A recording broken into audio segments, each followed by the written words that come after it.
ഒമാനിലെ ദാഖിലിയ ഗവർണറേറ്റിൽ സ്വകാര്യ കമ്പനിയിലെ ലേബർ ക്യാമ്പിലുണ്ടായ അക്രമ സംഭവങ്ങളിൽ ഇടപെട്ട് റോയൽ ഒമാൻ പോലീസ്.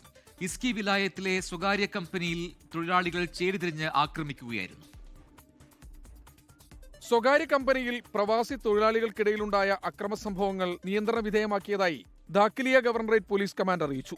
മറ്റു സുരക്ഷാ സംവിധാനങ്ങളുമായി സഹകരിച്ചായിരുന്നു പ്രത്യേക സുരക്ഷാ പ്രവർത്തനങ്ങൾ. അക്രമ പ്രവർത്തനങ്ങളിൽ ഏർപ്പെട്ട വ്യക്തികൾക്കെതിരെ നിയമ നടപടികൾ സ്വീകരിച്ചിട്ടുണ്ട്.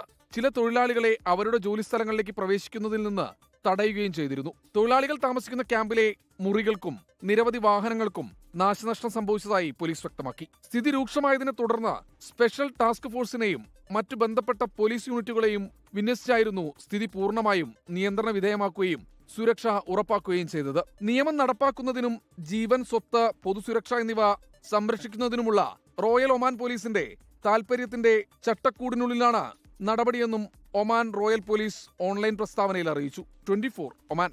ലോകത്തെവിടെയായാലും ഏത് സമയത്തും 24 വാർത്തകളും ഓഗ്മെന്റഡ് റിയാലിറ്റി പാക്കേജുകളും എക്സ്പ്ലെയിനറുകളും വിശദമായി കാണാൻ ഞങ്ങളുടെ യൂട്യൂബ് ചാനൽ നിങ്ങൾക്ക് സബ്സ്ക്രൈബ് ചെയ്യാം.